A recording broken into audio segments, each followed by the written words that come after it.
Au début de la guerre en Ukraine, les Russes n'avaient pas assez de missiles. Au début de la guerre en Ukraine, Vladimir Poutine était malade. L'économie russe allait se mettre à genoux, allait s'effondrer. Bruno Le Maire. Au début de la guerre, les Américains devraient soutenir pour affaiblir de façon considérable la Russie. Au début de la guerre en Ukraine, Emmanuel Macron et les autres disaient qu'il ne fallait pas une victoire, une défaite stratégique contre la Russie, mais une défaite simple. Au début, ils disaient toutes ces choses-là, sans toutefois se rendre compte qu'ils ont m'aidé et que les Russes étaient en train de se préparer parce qu'ils ont compris avec qui ils étaient en train de travailler. Et là, ils se posent beaucoup de questions. Voilà la première question que les Occidentaux se posent aujourd'hui, les amis. Est-ce que l'artillerie russe est plus puissante que les nôtres? Ils se posent cette question. Parce qu'ils ont vraiment donné tout à l'Ukraine. Ils ont tout donné à l'Ukraine, mais ils se rendent compte aujourd'hui que l'attaque des missiles, des obus, de l'artillerie russe s'intensifie tous les jours, malgré les sanctions. Malgré qu'ils ont raconté des trucs, on va tuer l'économie russe, on va faire ceci, on va faire cela, les Russes continuent de faire la guerre de façon intense. Et la quasi-totalité des armes sont fabriquées par les Russes, dont les enfants de la Russie.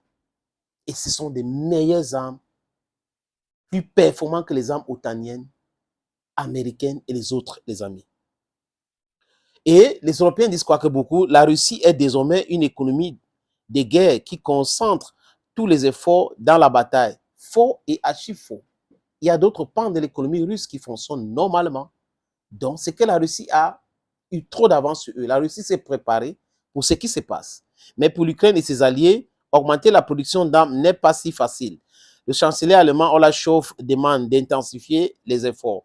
Ainsi importante que soit la contribution de l'Allemagne, elle ne suffira pas à garantir la sécurité de l'Ukraine à long terme. J'appelle donc nos alliés, c'est Scholz qui dit, dans l'Union européenne, à intensifier également leurs efforts en faveur de l'Ukraine. En tout état de cause, les livraisons d'armes en Ukraine prévues à ce jour par la majorité des États membres de l'Union européenne sont trop faibles devant la Russie qui est une mastodonte qui produit à l'échelle industrielle. Vous ne pouvez rien. Ce n'est pas le seul problème pour l'Ukraine. Une autre partie de fonds déjà engagés n'a toujours pas été envoyée, comme explique Lian Laser, l'expert de fonds Marshall Allemagne. On peut craindre que l'Ukraine ne dispose plus de stocks de munitions essentielles et il faut beaucoup de temps pour les reconstituer. Il y a même un problème plus profond, à savoir que cet équipement, en particulier en termes de défense aérienne, est utilisé à un tel rythme qu'il épuise les stocks occidentaux. Les missiles Patriot, par exemple, qui coûtent entre 2 et 4 millions de dollars unité. L'Ukraine a trouvé des preuves que pour la première fois depuis le début de la guerre, la Russie a utilisé des missiles en provenance de la Corée du Nord. Du gros n'importe quoi. Auparavant, Vladimir Poutine avait déjà utilisé les drones iraniens. Il raconte toujours des histoires sans pouvoir prouver. Nous condamnons évidemment toute fourniture d'armes étrangères à la Russie, des armes qui sont ensuite utilisées pour tuer des civils ukrainiens ou attaquer des infrastructures civiles ukrainiennes, déclare Peter Sterner, porte-parole de la Commission européenne. Voilà des gens qui, je ne sais pas s'ils ont un problème de mémoire, dont les armes que les Otaniens envoient, qui tuent les gens à Belgorod, ce ne sont pas des êtres humains. Donc, eux, ils peuvent envoyer des armes et ça peut tuer qui ça veut, ce n'est pas un problème. Mais quand les armes des autres tuent les alliés, c'est un scandale, le monde entier doit tourner même 50 millions de fois en une seconde. Non, non, c'est ça votre propre problème. C'est ça le truc. C'est pour cette raison que personne ne vous écoute. Vous êtes inaudible par rapport à cette incohérence-là. Vous pouvez tuer les gens, vous pouvez piller les gens, vous pouvez spolier, vous pouvez créer l'insécurité, vous pouvez refuser de remettre l'argent des gens. Vous pouvez, les amis, citer en commentaire. Mais de l'autre côté, personne ne doit réagir. On doit vous voir, on doit vous applaudir, parce que si on réagit, c'est inacceptable, c'est inadmissible. Les gars, moi, une bande de... Vraiment, il faut être poli.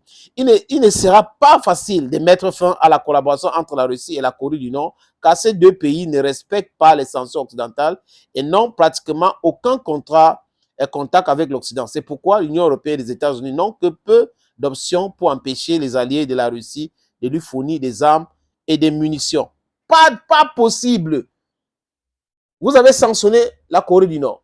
Vous avez sanctionné l'Iran.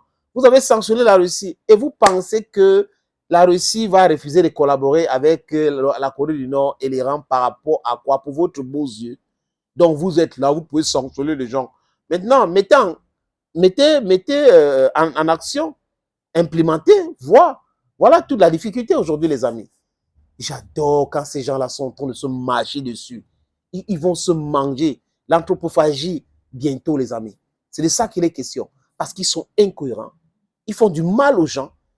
Et quand on veut les payer avec leur propre penny, leur propre dollar, ils refusent. Non, ce n'est pas normal. Hein, ce n'est pas ceci. Vous ne devrez pas faire cela.